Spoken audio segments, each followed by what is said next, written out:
Number 4, we must fulfill the broken promises of assessment. Many of you as school board members have been brave in supporting assessment in your states. And I don't think we've done a good enough job giving you something defensible. That is, if you want to defend a test like the SAT, you should say, I better stay near the mic, I guess. You could say, it helps us find diamonds in the rough. Have you heard this argument? We need to give the SAT because it finds that kid who's in a tough high school, it illuminates them, and we find them and they go on to college. So we looked at the data. Jose, do I need money? I'll just stay here. Don't go. Yeah. Could most of you hear me? Yeah. So assessment should provide you help finding diamonds in the rough. We've all heard that said. That's why we give these exams. So we looked at the data. It turns out that if you're in the top 10% of performance on the SAT, that's really high. But also in the bottom quartile of income in this country, so you are poor. But you're an athlete. Think of this young person. They've overcome all the invisible and visible barriers of poverty to score at the very highest level. 50% of such young people in America do not apply to a single selective college. They betray themselves.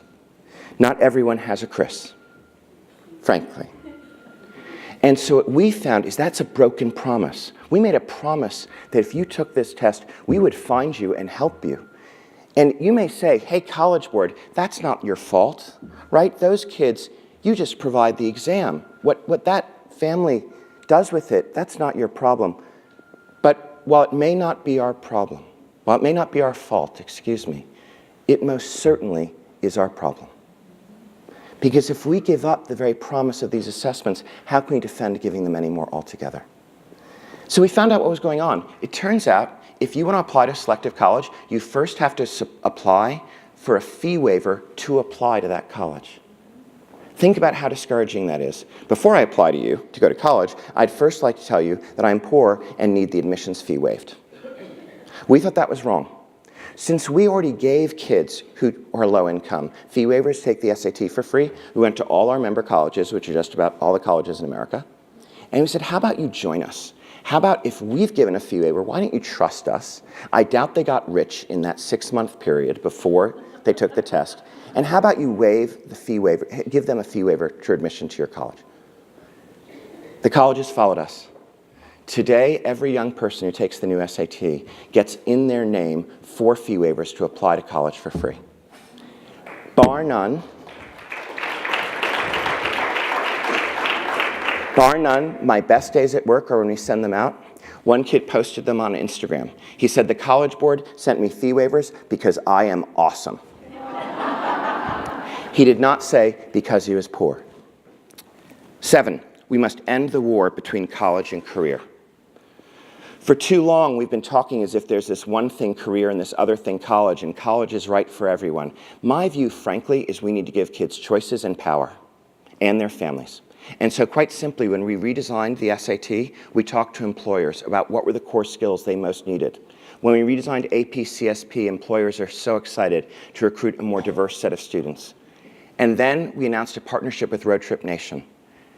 For every 8th, 9th grader who takes our exams, or in 10th grade or 11th grade, they have free career planning through the Road Trip Nation tool to imagine their future and then act accordingly.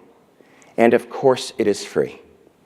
I'll tell you what kids don't need for a career, by the way, is another test.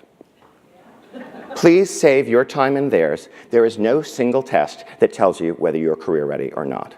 That we even have that idea is astonishing to me. But what you can do is allow assessment to begin a student on a personal journey to chart their path to pursue what they might gain.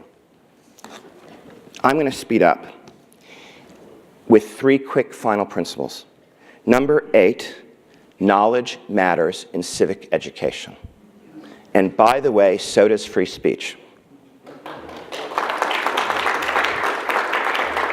We have launched an AP Government and Politics course that I invite any of you to read in a quiet moment. I know there may be other things you'd rather read. You will see a master class on this nation's Constitution. You will see a master class on the First Amendment.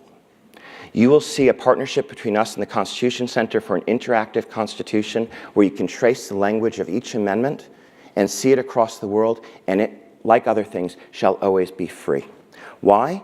because civics, where you try to go to the game without knowing anything and try to jeer at the other side, is not a productive civics for this country.